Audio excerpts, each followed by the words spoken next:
ونستغفره ونعوذ بالله من شرور أنفسنا ومن سيئات أعمالنا من يهده الله فلا مضل له ومن يضلله فلا هادي له ونشهد أن لا إله إلا الله وحده لا شريك له ونشهد أن سيدنا ومولانا محمدا عبده ورسوله أما بعد أعوذ بالله من الشيطان الرجيم بسم الله الرحمن الرحيم يا أيها الذين آمنوا قوا أنفسكم وأهليكم نارا وقودها الناس والحجارة عليها ملائكة غلاظ شداد لا يعصون الله ما أمرهم ويفعلون ما يؤمرون صدق الله العظيم وقال رسول الله صلى الله عليه وسلم كل مولود يولد على الفطرة فأبواه يهودانه أو ينصرانه أو يمجسانه أو كما قال عليه الصلاة والسلام۔ دینی اور ایمانی بھائیوں، تنظیم ائمہ مساجد کی جانب سے ہفتہ واری جو مجلسیں منعقد ہوتی ہیں، اسی سلسلے کی ایک کڑی یہ بھی ہے، اور آج کے تعلق سے یہ بات کہی گئی ہے کہ بچوں کا سب سے پہلا مدرسہ جہاں پر وہ سیکھتا ہے، پڑھتا ہے، وہ کیا ہے؟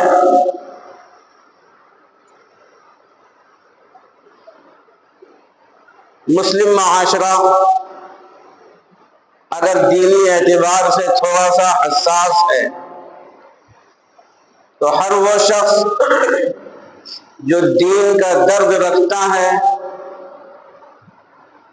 اور ایمان کے تعلق سے تھوڑا سا فکر مند ہے، اپنے بچوں کی تعلیم کے لیے وہ کسی مدرسے کا، کسی مکتب کا انتخاب کرتا ہے۔ کسی حافظ کی تلاش ہوتی ہے، کسی مولوی کی تلاش ہوتی ہے کہ وہ یہ ہمارے بچوں کو کچھ دین کی چیزیں بتا سکے اور سمجھا سکے۔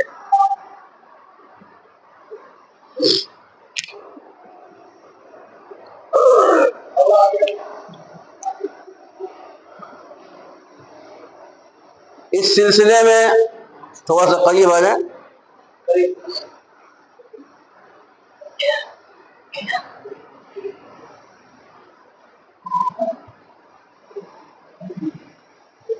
اس سلسلے میں کہ بچہ سب سے پہلے کہاں پر اور کیا سیکھتا ہے اور اس کو کیا سیکھنا چاہیے۔ ہم سب جانتے ہیں کہ کسی بھی بچے کا سب سے پہلا مدرسہ اس کا اپنا گھر ہوتا ہے۔ گھر کے جو افراد ہوتے ہیں، بھائی ہے، بہن ہے، دادی ہے، دادا ہیں، نانی ہے، نانا ہے، والدین ہیں، ماں ہے اور باپ ہیں، یہ اس گھر کے استاد ہوتے ہیں، اور ان سب کے اندر سب سے بنیادی حیثیت والدین کی ہوتی ہے، اور والدین میں بھی ماں کی حیثیت سب سے اساسی ہوتی ہے۔ بچے کی تربیت کے اعتبار سے اور تعلیم کے اعتبار سے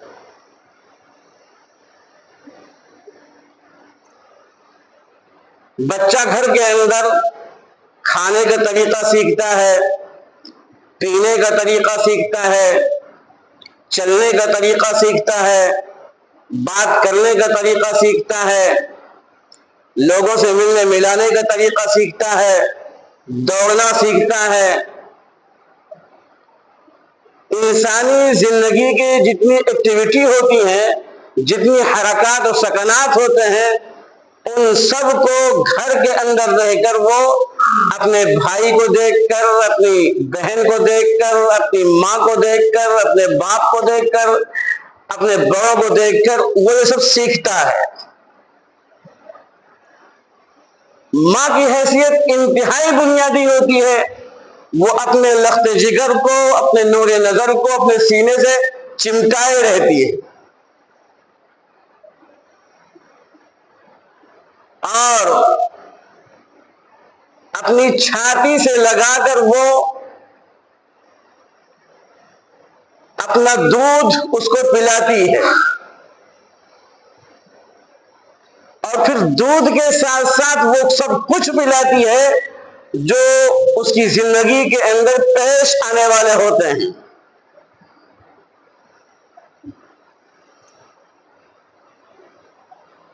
بچہ اگر ایسی ماں کی گود میں پروان چڑھ رہا ہے، ایسے باپ کے زیر سایہ رہ رہا ہے، جو ماں اور جو باپ یہودی مذہب کے اختیار کرنے والے ہیں، وہ بچہ دھیرے دھیرے یہودی بن جاتا ہے۔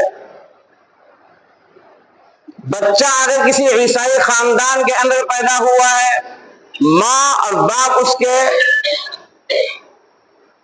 عیسائیت سے تعلق رکھتے ہیں، تو دھیرے دھیرے بچہ وہ عیسائی بن جاتا ہے۔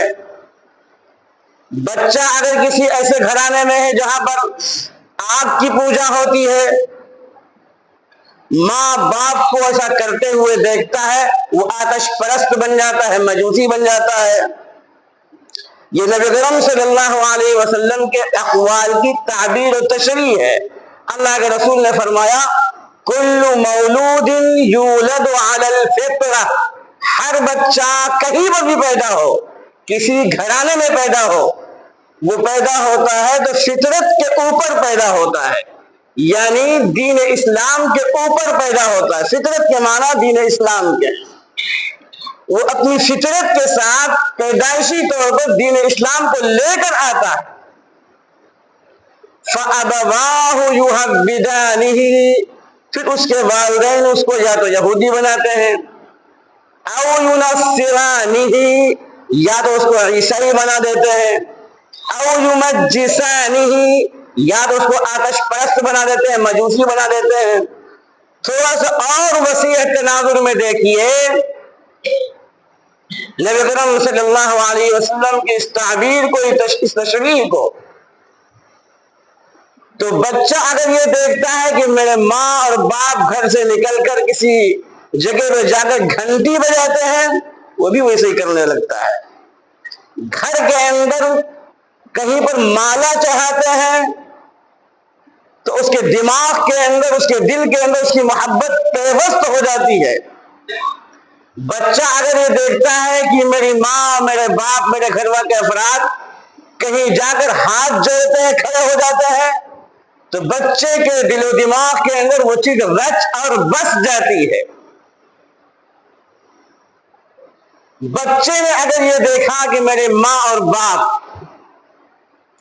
کسی خاص دن گھر سے نکل کر کسی مزار پر جاتے ہیں، اس کو اہمیت دیتے ہیں، دل و دماغ کے اندر وہ بات رچ اور بس جاتی ہے۔ بچے نے اگر یہ دیکھا کہ میرے ماں اور باپ خاص ایام کے اندر کسی کے مرنے کے بعد فلاں دن جمع ہوتے ہیں، جمع کیا جاتا ہے، کچھ لنگر چلتا ہے، کچھ لوگ جمع ہوتے ہیں، بچے کے دل و دماغ کے اندر وہ چیز رچ اور بس جاتی ہے، وہ سمجھتا ہے کہ دین کا ایک حصہ ہے یہ۔ بچہ جو کچھ گھر کے اندر سیکھتا ہے، زندگی کے اندر وہ چیز ایسی رچ اور بس جاتی ہے کہ اس کا ظہور ہوتا ہے غیر اختیاری طور پر۔ اسی لیے آقا نامدار احمد مجتبی محمد مصطفیٰ صلی اللہ علیہ وسلم نے والدین کے تعلق سے، گھر والوں کے تعلق سے یہ بات ارشاد فرمائی ہے کہ کلکم راع وکلکم مسئول عن رعیتہ، تم میں کا ہر آدمی ذمہ دار ہے اور اس سے اس کی ذمہ داری کے تعلق سے سوال کیا جائے گا کہ تمہارے زیر نگرانی جو بچے پروان چڑھ رہے تھے اور جن کی تم کپڑے کی فکر کیا کرتے تھے، کھانے کی فکر کیا کرتے تھے، علاج کی فکر کیا کرتے تھے، جن کے فیوچر کے بنانے کی فکر کیا کرتے تھے،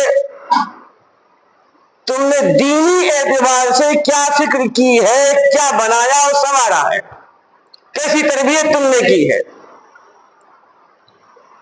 والدین کے تقوی کا، والدین کی طہارت کا، والدین کے مزاج کا، والدین کی دینداری کا، والدین کے اٹھنے بیٹھنے کے انداز کا، والدین کی تہذیب و ثقافت کا، والدین کے بولنے اور چالنے کے طریقے کا، والدین کے کھانے پینے کے طریقے کا بچے کی زندگی کے اوپر انتہائی گہرا اثر پڑتا ہے۔ ہر ماں اور ہر باپ اپنے بچے کے تعلق سے فکر مند ہوتا ہے ہمارا بچہ دنیا کے اندر ایسا بنے کہ لوگ اس کو ہاتھوں ہاتھ لیں، جہاں جائیں لوگ اس کے لیے، اس کے اعزاز میں، اس کے اکرام میں اٹھ کر کھڑے ہو جائیں، دنیا کے اندر اس کا نام روشن ہو، بہت اچھا کردار اس کا بنے، بہت اچھے اخلاق اس کے ہوں، بہت اچھے اعمال اس کے ہوں۔ لیکن باپ کا کیریکٹر اگر خراب ہے اور ماں کا کیریکٹر اگر خراب ہے اور وہ اخلاقی اعتبار سے کمزور ہے، دینی اعتبار سے کمزور ہے، تو بچے کی تربیت ہزار چاہنے کے باوجود نہیں ہو سکتی۔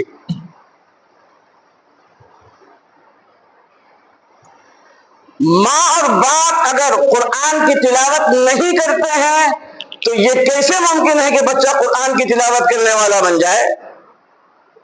ماں اور باپ اگر نمازوں کی پابندی نہیں کرتے ہیں تو یہ کیسے ممکن ہے کہ بچہ جو نماز کی پابندی کرنے والا بن جائے؟ بچوں کے سامنے اگر اللہ کی وحدانیت کو نہیں بیان کیا جاتا ہے تو یہ کیسے ممکن ہے کہ بچہ اللہ کی وحدانیت کا اقرار کرنے والا بن جائے؟ ایک بچہ جب گھر کے اندر آنکھ کھولتا ہے تو اس کے نظروں کے سامنے جو حرکات و سکنات ہوتے ہیں وہ والدین کے ہوتے ہیں، گھر والوں کے ہوتے ہیں۔ اگر ماں کا اور باپ کا رہن سہن ایسا ہے کہ ہم وقت وہ گالیوں کے اندر، ہم وقت وہ شراب و کباب کے اندر، ہم وقت وہ جوئے کے اندر، ہم وقت وہ گالیوں کے اندر، ہم وقت دنیا کی خرافات کے اندر لگے ہوئے ہیں، تو بچے کے ذہن کے اوپر اس کے اثرات پڑنا یقینی ہے۔ اس لیے والدین کو بہت محتاط رہنے کی ضرورت ہے، اپنے گھر کے ماحول کو اور اپنی زندگی کو بہت پاکیزہ بنانے کی ضرورت ہے۔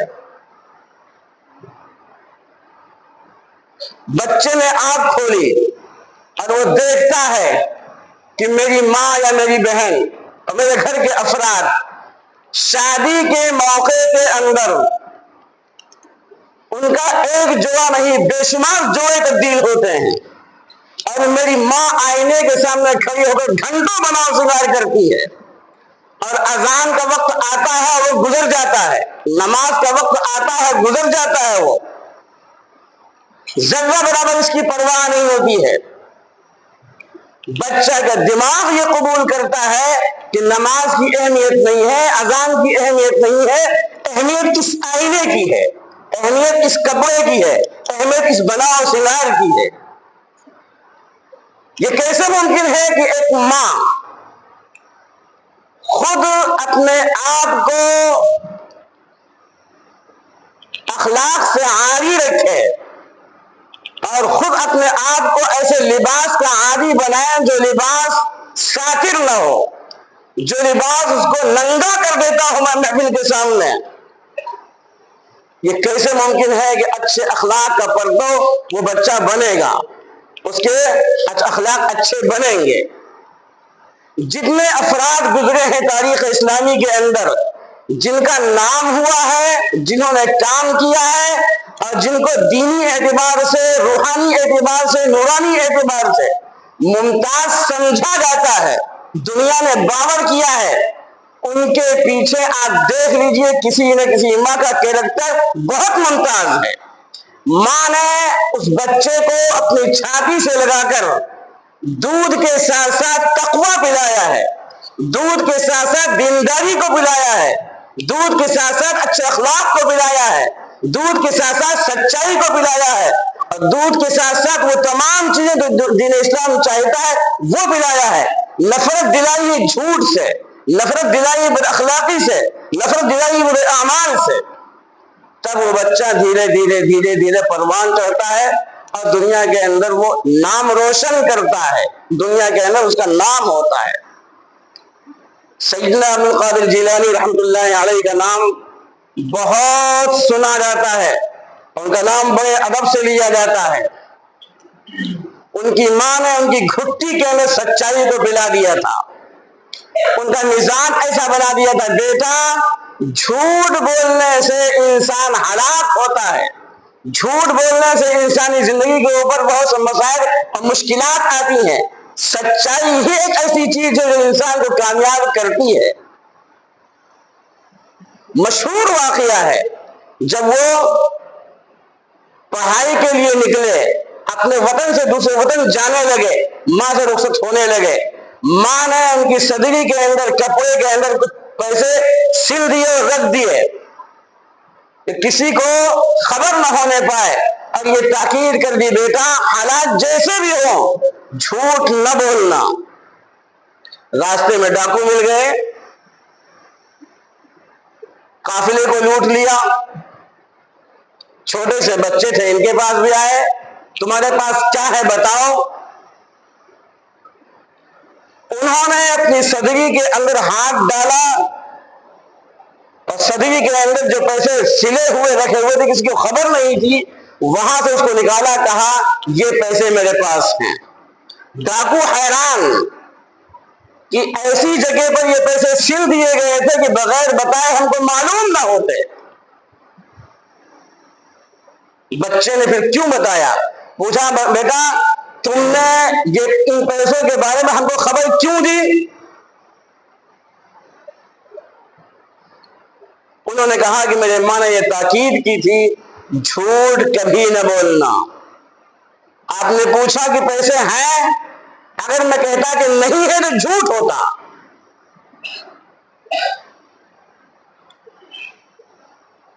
میں جھوٹ نہیں بول سکتا تھا اپنے ماں کے تعلیم کی بنیاد پر، تربیت کی بنیاد پر، ان کی تاکید کی بنیاد پر۔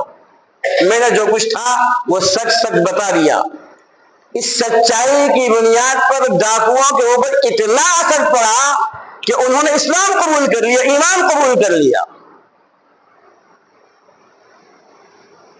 کوئی ماں اور کوئی باپ اگر یہ چاہتا ہے کہ بچہ دنیا کے اندر بھی اور آخرت کے اندر بھی ایسا بنے کہ وہ نام روشن ہو اس کا، اور اس کے ذریعے سے والدین کا بھی نام روشن ہو، تو ان کی ذمہ داری یہ بنتی ہے کہ گھر کے ماحول کو اچھا، پاکیزہ، با اخلاق بنائیں۔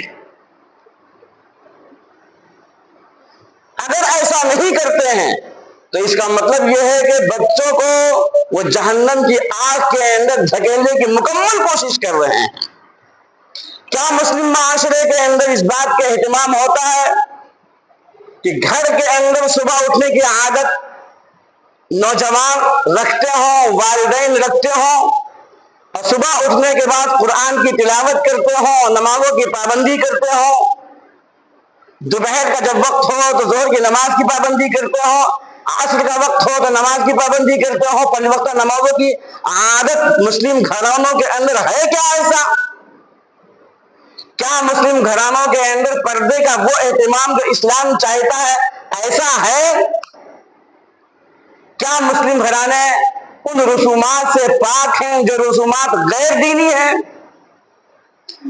اگر نہیں ہے ایسا تو یہ کیسے ممکن ہے کہ بچہ گھر کے اندر رہتے ہوئے والدین کو دیکھتے ہوئے وہ اچھا دیندار بہترین انسان بن جائے، وہ کبھی جھوٹ نہ بولے۔ وہ میرے محترم بزرگوں اور دوستوں، سب سے بنیادی مسئلہ آج ہمارے گھرانوں کا یہ ہے کہ ہم غیر شعوری طور پر بچوں کے دماغ کے اندر کفریہ اور شرکیہ عقائد کو رچا اور بسا رہے ہیں۔ جو اسلام کی بنیادی تعلیم ہے کہ عقیدہ توحید سے ہر مسلم بچے کو آراستہ ہونا چاہیے، عقیدہ رسالت سے ہر مسلم بچے کو آراستہ ہونا چاہیے، عقیدہ یوم آخرت سے ہر مسلم بچے کو آراستہ ہونا چاہیے۔ یہ قرآن کریم کی تین بنیادی تعلیمات ہیں: عقیدہ توحید، عقیدہ رسالت، عقیدہ یوم آخرت۔ توحید اتنی مضبوط ہونی چاہیے کہ دماغ کے اندر غیر اللہ کے تصور تک نہ آنے پائے، اس کا خیال تک نہ آنے پائے۔ اگر کہیں خیال آ جاتا ہے تو اس کا مطلب یہ کہ توحید کے اندر باغ ہے، کمزوری ہے۔ قرآن کریم کی تعلیمات سے تو بھری پڑی ہوئی ہیں، پورا قرآن اس کی تعلیم دیتا ہے،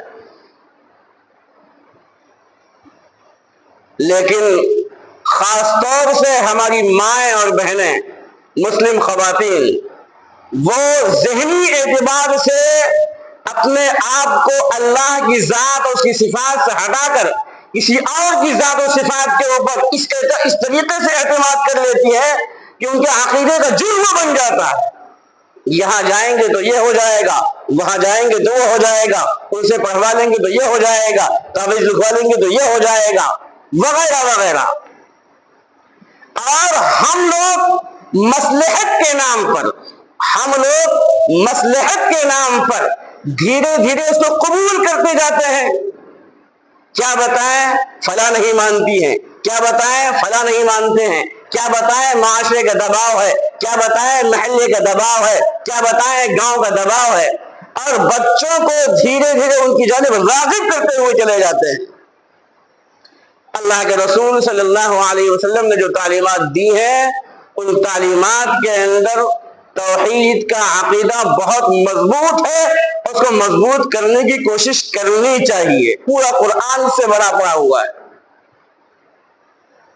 سورہ اخلاص، جس کو ہر مسلمان جو ہے یاد کیے ہوئے ہیں، نمازوں میں پڑھتا ہے، چھوٹی سی سورت ہے۔ آپ اس کے معانی پر غور کر لیجئے، اس کے مفہوم پر غور کر لیجئے، اور سورہ فاتحہ کی ایک آیت ایاک نعبد و ایاک نستعین، یہ صرف ایک آیت، اس کے معنی و مفہوم پر آپ غور لیجئے، پورے قرآن کا خلاصہ ہے، پورے قرآن کا نچوڑ ہے، یہ عقیدہ توحید کا خلاصہ ہے۔ یہ اے پروردگار عالم، تیری ہی بندگی کرتے ہیں، تجھ ہی سے مدد چاہتے ہیں۔ اتنا زور ہے، اتنی طاقت ہے اس کے اندر کہ اس کو بیان کرنے کے لیے الفاظ نہیں ہیں۔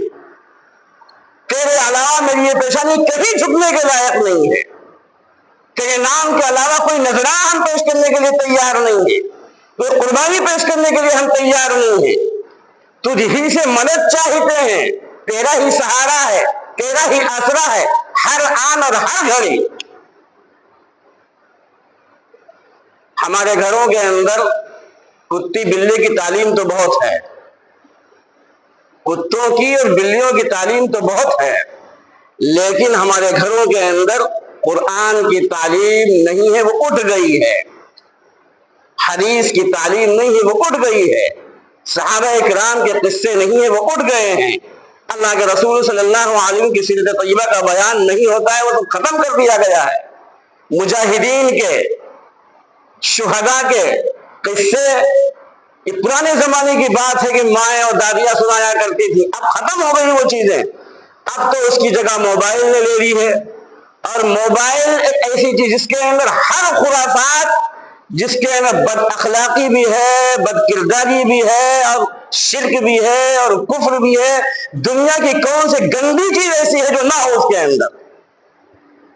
اس کے اندر بھائی بھی ملوث ہے، بہن بھی ملوث ہے، ماں بھی ملوث ہے، باپ بھی ملوث ہے، اور وہ ماں اپنے بیٹے کو دودھ پلا رہی ہے، دودھ پلانے کے ساتھ ساتھ موبائل کے اندر کے ذریعے سے وہ شرکیہ کفریہ عقائد بھی پلاتے چلی جا رہی ہے۔ قرآن کہتا ہے یا ایھا الذین آمنوا قوا انفسکم واہلیکم نارا، اے وہ لوگوں جو ایمان لا چکے ہو، اپنے آپ کو اور اپنے گھر والوں کو جہنم کی آگ سے بچاؤ۔ قوا انفسکم واہلیکم نارا، اپنے آپ کو اور اپنے گھر والوں کو جہنم کی آگ سے بچاؤ۔ وقودها الناس والحجارہ، جس کا ایندھن بنیں گے لوگ اور پتھر۔ علیہا ملائکۃ غلاظ شداد، جس کے اوپر ایسے فرشتوں کو متعین کر دیا گیا ہے جو بہت سخت قسم کے ہیں، درست مزاج ہیں۔ لا یعصون اللہ ما امرہم، پروردگار عالم جو ان کو حکم دیتا ہے ذرہ برابر اس کی خلاف ورزی نہیں کرتے ہیں۔ وَيَفْعَلُونَ مَا يُؤْمَرُونَ، جو حکم دیا جاتا ہے اس کو وہ کر گزرتے ہیں، وہ انجام دیتے ہیں وہ اس کو۔ اگر کوئی آپ کے پاس آئے اور یہ کہے یا نہ کہے، صرف الاؤ جلا دے، کوئی آگ جلا دے، کوئی دیا سلائی جلا دے، اور آپ کے بیٹے کو پکڑ کر خالی اس کی انگلی جلانے کی کوشش کرے اور وہ نہ کوشش کرے آپ کا بچہ لپکے اس کی جانب، تو آپ کیا کریں گے اس کے لیے؟ موم بتی کوئی جلائے اور موم بتی کے پکڑنے کے لیے چھوٹا سا بچہ جو 1 سال کا ہے، 2 سال کا ہے، دوڑنے لگے تو آپ کی کیا کیفیت ہوگی؟ بے ساختہ، اگر بیمار بھی ہے، آپ بستر سے اٹھا نہیں جا رہا ہے آپ کو، بے ساختہ دوڑیں گے، اگر کہیں وہ پکڑ نہ لے، کپڑوں میں آگ نہ لگ جائے، کہیں وہ جل نہ جائے۔ لیکن وہ آگ جس کو پروردگار عالم نے جلایا ہی اسی لیے اس کے اندر ایندھن بننا ہے انسانوں کو، اور اس لیے بننا ہے کہ ان کا عقیدہ خراب ہوگا، اس لیے بننا ہے کہ ان کے اخلاق خراب ہوں گے، اس لیے بننا ہے کہ ان کے کردار خراب ہوں گے، اس لیے بننا ہے کہ وہ بے نمازی ہوں گے، اس لیے بننا ہے کہ وہ روزے دار نہ ہوں گے، اس لیے بننا ہے کہ وہ زکوٰۃ نہ دے رہے ہوں گے، اس لیے بننا ہے کہ وہ حج نہ کر رہے ہوں گے، اس لیے بننا ہے کہ وہ اپنے بچوں کی صحیح تربیت نہ کر رہے ہوں گے۔ ہم اس آگ سے بچنے کے لیے اور بچوں کو بچانے کے لیے کتنی فکر کرتے ہیں۔ ہر ماں اور باپ بچوں کی فیوچر کے تعلق سے بڑا فکر مند ہوتا ہے۔ ہم نے کچھ نہیں کیا، کوئی حرج کی بات نہیں ہے، ہمارے بچے کا فیوچر بہت اچھا بننا چاہیے، مبارک ہو آپ کو، بچے کا فیوچر بہت اچھا بنے، لیکن ایک فیوچر تو وہ ہے جو 10 سال کے بعد، 20 سال کے بعد، 40 و 50 سال کے بعد، 60 سال کے بعد ختم ہو جائے گا۔ بچہ چاہے جتنی عمر پائے، ایک نہ ایک دن وہ بچہ دنیا سے جائے گا،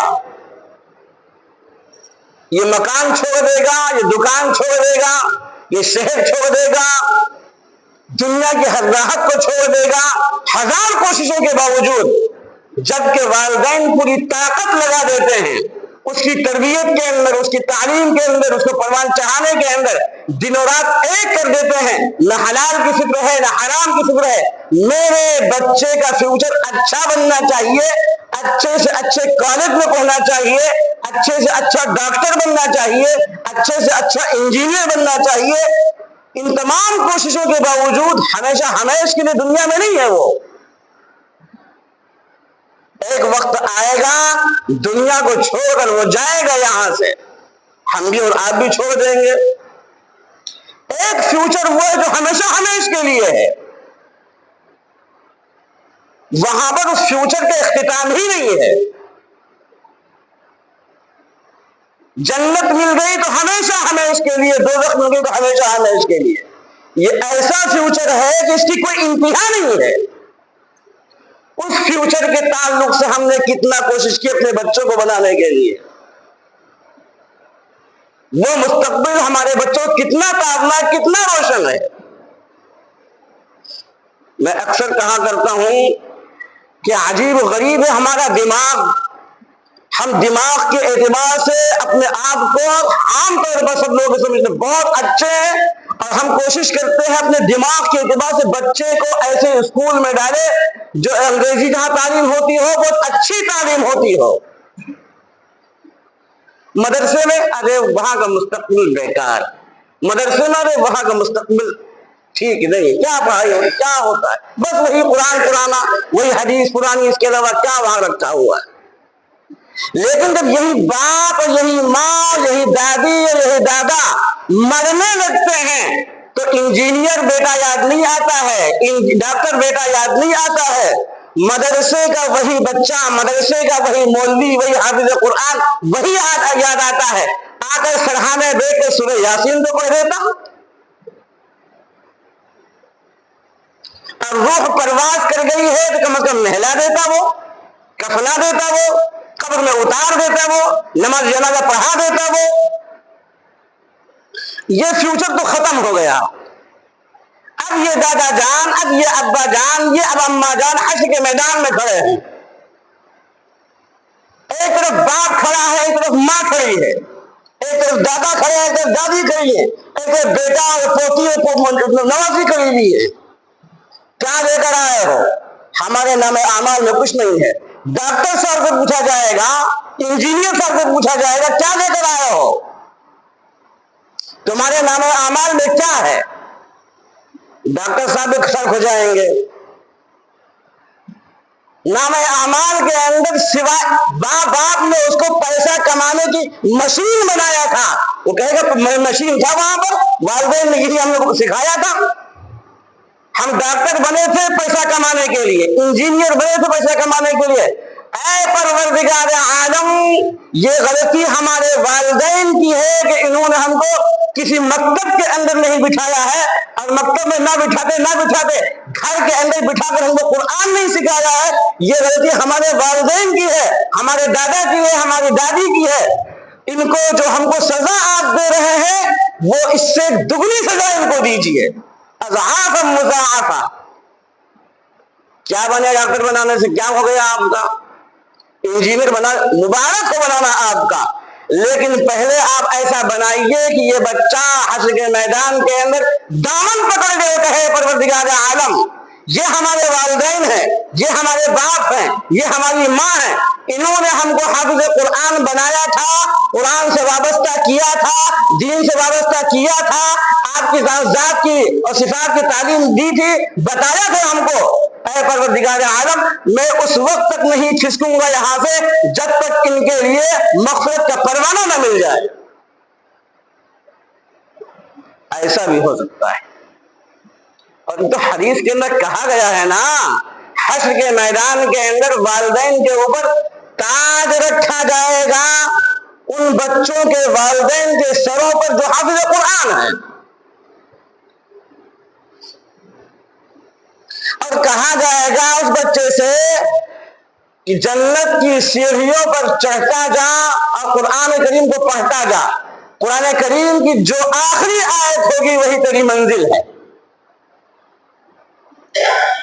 اب آپ مقابلہ کیجئے ڈاکٹر سے اور حافظ قرآن سے، انجینئر سے اور حافظ قرآن سے۔ انجینئر صاحب تو لندن کے اندر، امریکہ کے اندر، قطر کے اندر، سعودیہ کے اندر بیٹھ کر والدین کی خبر بھی نہیں لیتے ہیں۔ ابا ٹھیک ہے، ہماری بزی لائف ہے، ہم اپنے بچوں سے پریشان ہیں، پیسہ بھیج دیں گے، آپ وہیں رہیے، علاج کروا لیجیے کسی سے۔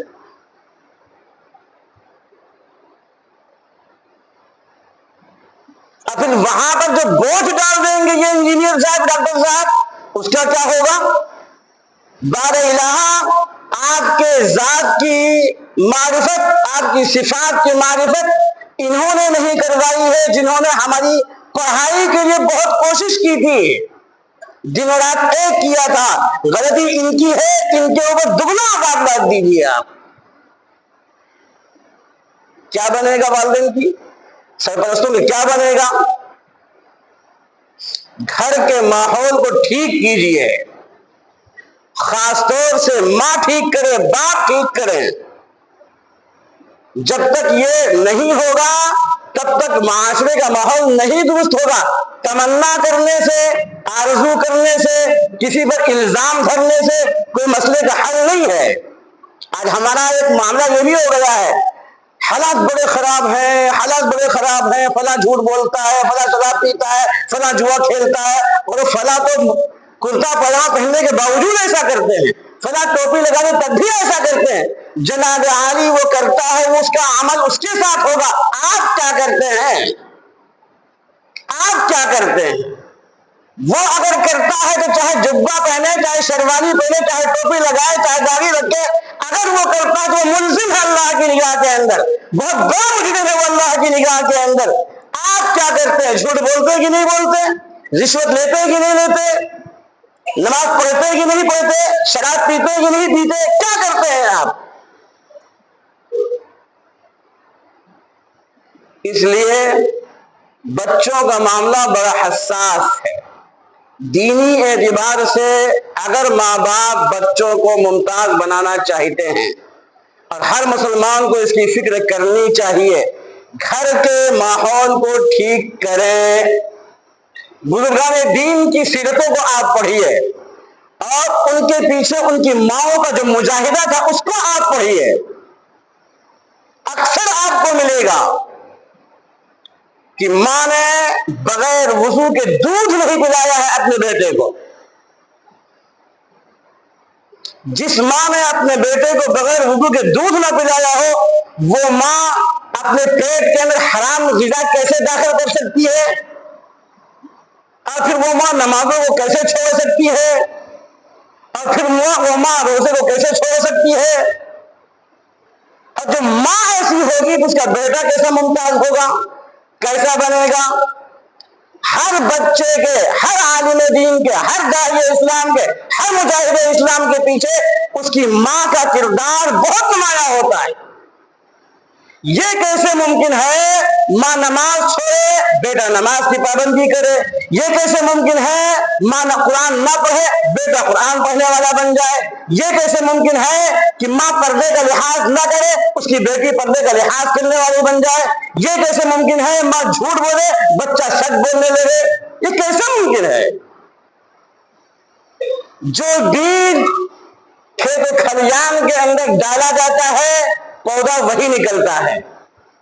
ایسا نہیں ہے کہ ببول بویا جائے اور سیب پھل ملے، انگور ملے۔ اگر انگور حاصل کرنا ہے اور سیب حاصل کرنا ہے تو بیج انگور ہی کا ڈالنا پڑے گا، سیب ہی کا ڈالنا پڑے گا۔ ببول اگر ڈالیں گے تو اب ببول ہی ساتھ میں آئے گا۔ اس بنیاد پر مسلم معاشرے میں جب ہم نظر ڈالتے ہیں تو صاف محسوس ہوتا ہے، سناٹا ہے ہر طرف۔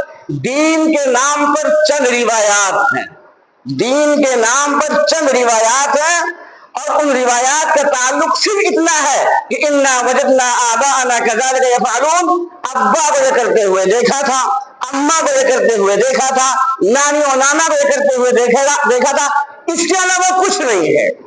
ان روایات سے ہٹانے کی کوشش کی جائے تو آدمی کی پیشانی پر بل آنے لگتا ہے، ارے صاحب ہمارے گھر میں یہ ہوتا چلا آیا ہے، یہ ہوتا چلا آیا ہے۔ اور ایسا نہیں ہوتا ہے کہ اگر باپ سائیکل چلا رہے ہوں تو بیٹا بھی کہیں گے سائیکل ہی چلیں گے، ہم بائک پہ نہیں چلیں گے۔ یہ کام نہیں کرتا ہے۔ باپ اگر کسی جھوپڑی میں رہ رہا ہوتا ہے تو بیٹا کبھی یہ نہیں کہتا جھوپڑی میں رہیں گے، ہم کو پکا مکان چاہیے، ایئر کنڈیشن چاہیے، اس کے لیے کوشش کرتا ہے۔ باپ اگر کھیت و کھلیان میں محنت کر رہا ہوتا ہے تو ضروری نہیں ہے کہ وہ بیٹا یہ کہے کہ کھیت و کھلیان ہی محنت کریں گے، وہ جائے گا، کاروبار کرے گا، اچھی تجارت کرے گا۔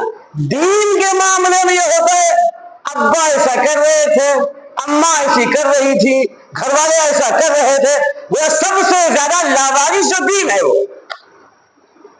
میرے محترم بزرگوں اور دوستوں، نبی اکرم صلی اللہ علیہ وسلم کی جو یہ حدیث ہے، کل مولود یولد علی الفطرہ فابواہ یہودانہ او ینصرانہ او یمجسانہ، ہر بچہ دین اسلام کو لے کر آتا ہے، یعنی وہ فطری اعتبار سے توحید والا ہوتا ہے، اسلام کی تعلیمات والا ہوتا ہے، لیکن والدین گھر کا ماحول اس کو یا تو یہودی بناتے ہیں، یا تو عیسائی بناتے ہیں، یا تو آتش پرست بناتے ہیں، یا اپنے ماحول میں دیکھ لیجئے کچھ اور بنا دیتے ہیں، کسی پارٹی کا، کسی تنظیم کا، کسی دھرم کا، کسی اور چیز کا بنا دیتے ہیں غیر اختیاری طور پر۔ حالانکہ دین اسلام کی جو کامن چیزیں ہیں، اللہ ایک ہے، اللہ کی صفات اسی کے لیے زیبا ہیں، آقا نامدار احمد مجتبی محمد مصطفیٰ صلی اللہ علیہ وسلم اللہ کے رسول اور نبی ہیں۔ یہاں سے مرنا ہے اور آخرت کے اندر جانا ہے، وہاں پر حساب و کتاب کا دینا ہے۔ یہ بنیادی تعلیم ہے دین اسلام کی۔ پھر نماز پڑھنے کے لیے ہر جماعت کہتی ہے، ہر گروہ کہتا ہے، ہر فرقہ کہتا ہے۔ روزہ رکھنے کے لیے ہر جماعت کہتی ہے، ہر فرقہ کہتا ہے۔ زکوٰۃ دینے کے لیے ہر جماعت کہتی ہے، ہر فرقہ کہتا ہے۔ حج کرنے کے لیے ہر جماعت کہتی ہے، ہر فرقہ کہتا ہے۔ جھوٹ نہ بولے اس کے لیے قرآن کریم کے اندر، حدیث کے اندر بنیادی تعلیم موجود ہے۔ ہر فرقہ یہ کہتا ہے کہ جھوٹ نہیں بولنا چاہیے، شراب نہیں پینا چاہیے، ہر فرقہ کہتا ہے، جوا نہیں کھیلنا چاہیے، ہر فرقہ کہتا ہے، اور جتنے اس قسم گندی چیزیں ہیں نہیں کرنا چاہیے، ہر فرقہ کہتا ہے۔ ہر فرقہ کہتا ہے کہ نمازوں کی پابندی ہونا چاہیے، ہر فرقہ کہتا ہے کہ سچ بولنا چاہیے، ہر فرقہ کہتا ہے کہ بااخلاق ہونا چاہیے۔ یہ جو کامن چیزیں کم از کم ان کی تعلیم تو گھر گھر ہونی چاہیے۔ نمازوں کو چھوڑ کر، زکوٰۃ کو چھوڑ کر، حج کو چھوڑ کر، روزے کو چھوڑ کر، اور جو دنیا کی جو بنیادی تن کو چھوڑ کر غلط چیزوں کے اندر بچوں کو ڈال دینا اور ذہن کے اندر وہ چیزیں ڈال دینا، یہ اچھی بات نہیں ہے۔ وہ مسلمان تو نہ بنے گا، کچھ اور بن جائے گا، کچھ اور بن جائے گا، اور وہی سڑک پہ بیٹھے گا تو، دکان پہ بیٹھے گا تو، ہوٹل میں بیٹھے گا تو، ساتھ میں بیٹھے گا تو وہی بات زبان سے نکلے گی۔ اس کے لیے ضروری ہے والدین نمازوں کی پابندی کریں، والدین قرآن کی تلاوت کی پابندی کریں، اور تھوڑا سا وقت نکال کر حدیث کی کتابوں کی تعلیم ہونی چاہیے۔ صحابہ کرام کے قصے بتانے چاہیے، اللہ کی رسول کی سیرت کو بتانا چاہیے، اور آج کے حالات میں یہ بات یقینی بنانا چاہیے، مجاہدین کی زندگی کو پڑھ کر سنانا چاہیے، ان کے قصے بتانا چاہیے۔ صلاح الدین ایوبی نے کیا کارنامہ انجام دیا تھا، طارق بن زیاد نے کیا کارنامہ انجام دیا تھا، محمد بن قاسم نے کیا کارنامہ انجام دیا تھا۔ یہ جو مجاہدین ہیں جنہوں نے دنیا کے اندر زبردست کام کیے تھے اسلام کے حق میں، ان کے کارنامے گنوانا چاہیے، بتانا چاہیے، ان کے قصے سنانا چاہیے۔ ورنہ جس طریقے سے سب بچے ہیں وہی ہمارے بچے ہیں، کوئی فرق نہیں پڑے گا۔ زیادہ زیادہ نام کا فرق ہے، زیادہ زیادہ تھوڑا سا لباس کا فرق ہے، ممتاز ہونا چاہیے ہمارے بچوں کو۔ یہ گھر کی بنیادی تعلیم ہے، اور گھر پہلا مدرسہ ہے بچے کا۔ گھروں کے اندر جب تک ماحول اچھا نہیں بنے گا، جب تک بچے اچھے نہیں بن سکتے ہیں۔ ہماری ذمہ داری یہ بنتی ہے کہ نبی اکرم صلی اللہ علیہ وسلم نے جو کہا ہے، کلکم راع وکلکم مسئول عن رعیتہ، ہر آدمی ذمہ دار ہے، اس کی ذمہ داری سے سوال ہوگا۔ اس سوال کا جواب دینے کے لیے ہم تیار رہیں۔ اچھا کام کریں گے تو اچھا جواب ہوگا، غلط کام کریں گے تو غلط جواب ہوگا۔ اللہ تعالیٰ ہم سب کو کہنے سننے سے زیادہ عمل کی توفیق عطا فرمائے۔ وآخر دعوانا الحمد للہ رب العالمین۔